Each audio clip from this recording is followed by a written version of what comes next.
Thanks very much. And joining us right now is the chairman of the House Intelligence Committee, Congressman Mike Rogers, Republican from Michigan. Congressman, good to have you on the program. Thanks for joining us. Thanks for having me. So what's your take on this? How much of an impact do you expect the president's executive order to allow defense and intelligence agencies to share cyber threats with companies, ultimately develop standards? Will this be? What kind of an impact does it have in stopping cyber? Yeah, it's a small step. And that's okay, but it's an affirmative forward step. So that part is good.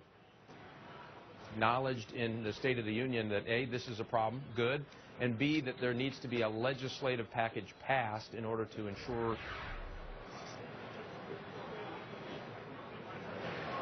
Yeah, we're having a little problem there with his feed. Are you still there with us, Congressman? I sure am. Can you hear me? Yeah, okay, all right. Your video feed. It's not your fault. The video feed was going in and out. Two things were good, and what's bad?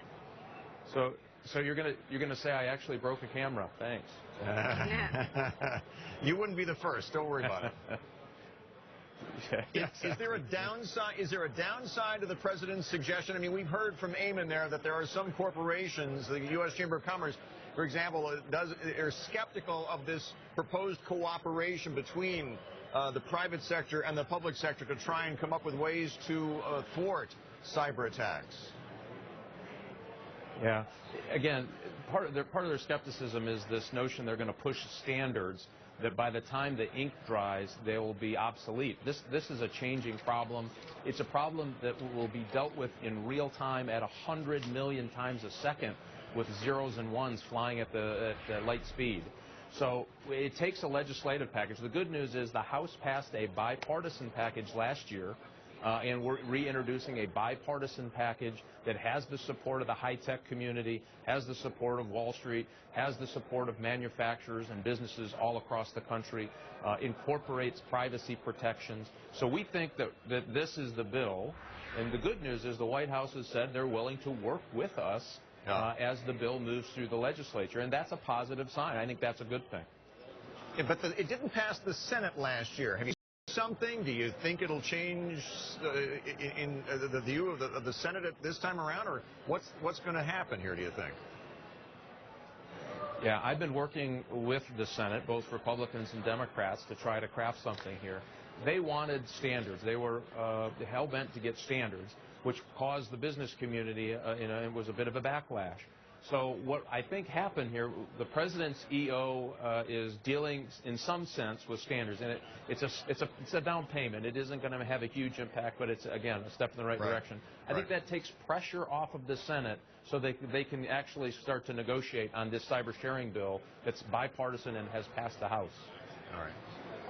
How serious is this? I guess characterize for us the problem first, because I don't know that people understand the level of hacking, the level of privacy interruptions and upsets that actually go on a daily basis. What can you tell us? Yeah, I mean, just think about this, and I don't think really people, you can't see it, you can't feel it, you can't really taste it. That's why I think it's out of people's mind. But here, think of this, just a credit card in your viewer's wallet will get hit 300,000 times today alone with somebody trying to get that information, steal it, and use it. So there you have all of the criminal level activity, from trying to steal your identity, from your own personal money, your credit cards, etc. Then you have nation states who are engaged in an unprecedented level of espionage that actually trying to steal your job.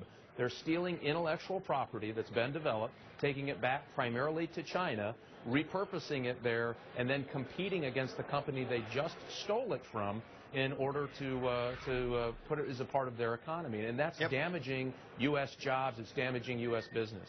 We have this attack, which is pretty tough. And if you look at Iran...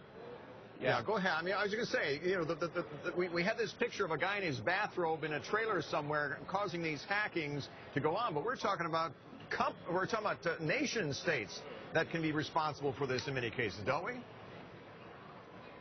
Oh, absolutely. I mean, Chinese, they show up in military uniforms. They're hired, trained by the military, and their job is to get into networks in the United States, steal intellectual property, bring it back, and give it to so-called commercial sector for them to steal that and develop that product.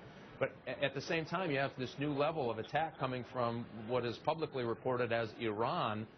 That's now at the shores of the United States. They're not a rational actor when it comes to trying to bring down banks or financial services networks. This is as serious as it gets. It's as big a national security problem as I have ever seen that America is not ready to handle. Absolutely. And that's why it's so important we get this done. Very quickly, how many times a day do the major banks get hacked? Well, if one credit card company is about 300,000, you can imagine it's multiple times of that. Hundreds and hundreds of thousands. They're attempted to be hacked. Now, that doesn't mean they're successful in all of those cases. Attempted. Sure, good to have you on the program, Thank you, Representative. Mr. Chairman. We appreciate it. Thanks for having me.